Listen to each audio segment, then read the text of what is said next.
ప్రశ్నించే ప్రతిపక్షాలపై కేసులు బనాయిస్తూ అణిచివేయాలని చూడటం దారుణమన్నారు ప్రొద్దుటూరు మాజీ ఎమ్మెల్యే రాచమల్ల శివప్రసాద్ రెడ్డి. జిల్లా ఇన్ఛార్జ్ మంత్రి సవితను ప్రశ్నించే తనపై వెంపల్లి సతీష్ రెడ్డిపై అక్రమ కేసులు బనాయించి నోరు నొక్కే ప్రయత్నం చేస్తున్న ప్రభుత్వానికి బుద్ధి చెప్పేందుకు రెట్టించిన ఉత్సాహంతో పనిచేస్తామని రాచమల్ల స్పష్టం చేశారు. స్థానిక సంస్థల ఎన్నికల్లో అన్ని స్థానాలు వైసీపీనే గెలిచేలా పార్టీ శ్రేణులు కృషి చేయాలని బాబు ష్యూరిటీ మోసం గ్యారంటీ కార్యక్రమంలో శివప్రసాద్ రెడ్డి సూచించారు.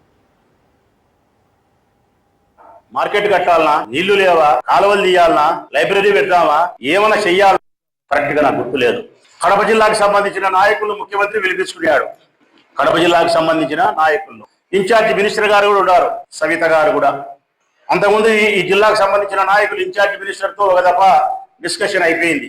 ఆ డిస్కషన్ తర్వాత వీళ్ళు అంతా కలిసి ముఖ్యమంత్రి చంద్రబాబు నాయుడు గారిని కలిసినారు, పిలిపించుకున్నాడు. దేనికి? మీ నియోజకవర్గాలకు అభివృద్ధి కోసం ఏమి ఇవ్వాలా? బ్రిడ్జి కట్టాలనా, మార్కెట్ కట్టాలనా, నీళ్లు లేవా, కాలువలు తీయాలనా, లైబ్రరీ పెడతామా, ఏమైనా చెయ్యాలనా?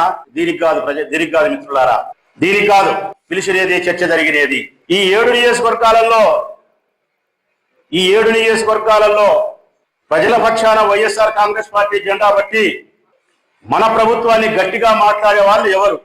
మనల్ని నిర్ణయించే వాళ్ళు, మనను విమర్శించే వాళ్ళు గట్టిగా ఎవరు?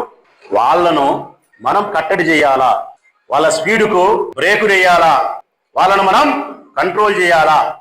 ఈ చర్చలో ఈ 7 నియోజకవర్గాలకు సంబంధించి ప్రజాపక్షాన వైఎస్ఆర్ కాంగ్రెస్ పార్టీ జెండా బట్టి ఈ కూటమి ప్రభుత్వాన్ని, చంద్రబాబు నాయుడు యొక్క అబద్ధాలను, మోసాలను గట్టిగా విమర్శిస్తూ ప్రజాపక్షాన న్యాయబద్ధమైన పోరాటం చేస్తే కరెక్ట్ గా నాకు గుర్తులేదు.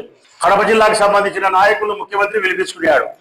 కడప జిల్లాకు సంబంధించిన నాయకులు ఇన్ఛార్జి మినిస్టర్ గారు కూడా ఉన్నారు, సవిత గారు కూడా.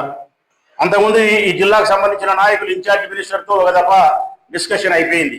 ఆ డిస్కషన్ తర్వాత వీళ్ళు అంతా కలిసి ముఖ్యమంత్రి చంద్రబాబు నాయుడు గారిని కలిసినారు, పిలిపించుకున్నాడు. దేనికి? మీ నియోజకవర్గాలకు అభివృద్ధి కోసం ఏమి ఇవ్వాలా? బ్రిడ్జి కట్టాలనా, మార్కెట్ కట్టాలనా, నీళ్లు లేవా, కాలువలు తీయాలనా, లైబ్రరీ పెడతామా, ఏమైనా చెయ్యాలనా? దీనికి కాదు